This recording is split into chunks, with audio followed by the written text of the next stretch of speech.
भारतातील स्वातंत्र्य लढा, हजारो वीर, असंख्य बलिदान आणि त्याच लढ्याला दिशा देणारे एक गीत वंदे मातरम. आज आपण जाणून घेणार आहोत या गीतामागची कहाणी. त्याचे लेखक बंकिमचंद्र चट्टोपाध्याय कोण होते, त्यांच्या सरकारी सेवेतला प्रवास काय होता आणि लोककथांमध्ये सांगितल्या जाणाऱ्या क्रिकेट मैदानाच्या प्रसंगाची वास्तविकता काय आहे. सर्वप्रथम आपण जाणून घेऊ बंकिमचंद्र चट्टोपाध्याय कोण होते. बंगालचा एक शिस्तप्रिय, अभ्यासू, उच्च शिक्षित युवक बंकिमचंद्र चट्टोपाध्याय 1858 मध्ये इंग्रजी शिक्षण पूर्ण झाले आणि ब्रिटिश शासनाने त्यांची सरकारी सेवेत डेप्युटी कलेक्टर आणि नंतर डेप्युटी मॅजिस्ट्रेट म्हणून नियुक्ती केली. हो, हे सत्य आहे. वंदे मातरम लिहिणारे लेखक त्या काळी ब्रिटिश सरकारचे अधिकारी होते.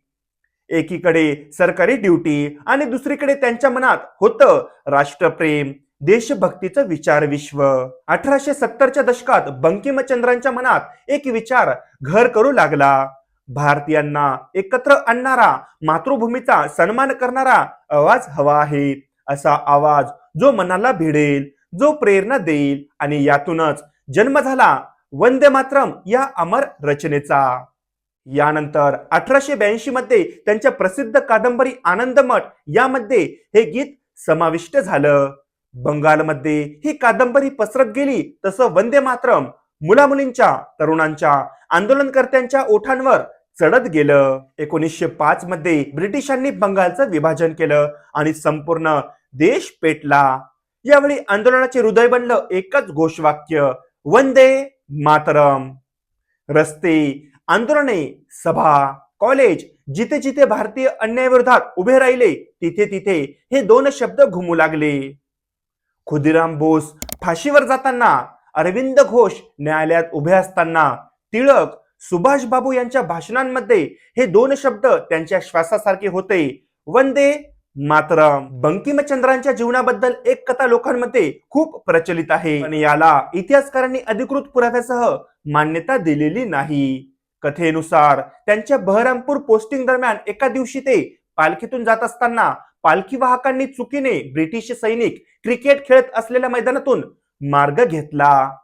अचानक ब्रिटिश अधिकाऱ्यांना खेळात व्यत्यय आला आणि काही सैनिकांनी बंकिमचंद्रांशी गैरवर्तन केल्याची गोष्ट सांगितली जाते.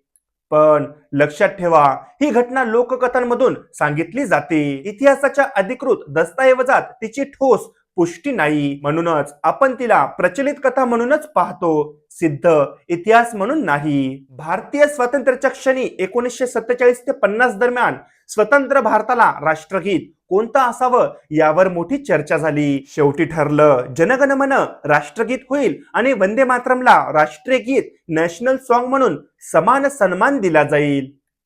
24 जानेवारी 1950 रोजी हा निर्णय अधिकाराने स्वीकारला गेला. तेव्हापासून वंदे मातरम आणि जनगण मन दोन्ही भारताच्या राष्ट्रीय ओळखीचे आधारस्तंभ झाले. वंदे मातरम हा फक्त दोन शब्दांचा मंत्र नाही, तो त्या काळातील भारतीयांच्या मनात उठलेल्या क्रांतीचा आवाज आहे. बंकिमचंद्र सरकारी नोकरीत होते ही वस्तुस्थिती आहे. क्रिकेट मैदानाचा उपद्रव ही लोककथा आहे. पण वंदे मातरम मागचं राष्ट्रप्रेम हे निर्विवाद सत्य आहे. आजही कुठे वंदे मातरम घुमलं तर मन आतून उभारी घेतं आणि आपण नकळतपणे म्हणतो, जय हिंद, वंदे मातरम. जर तुम्हाला हा व्हिडिओ आवडला असेल तर नक्कीच आपल्या चॅनलला सबस्क्राईब करून बेल आयकॉनवर क्लिक करा आणि लाईक करायचं मात्र विसरू नका. मोठ्या प्रमाणावर व्हिडिओ शेअर करा आणि बघत रहा द टाइम्स ऑफ पुसद. धन्यवाद.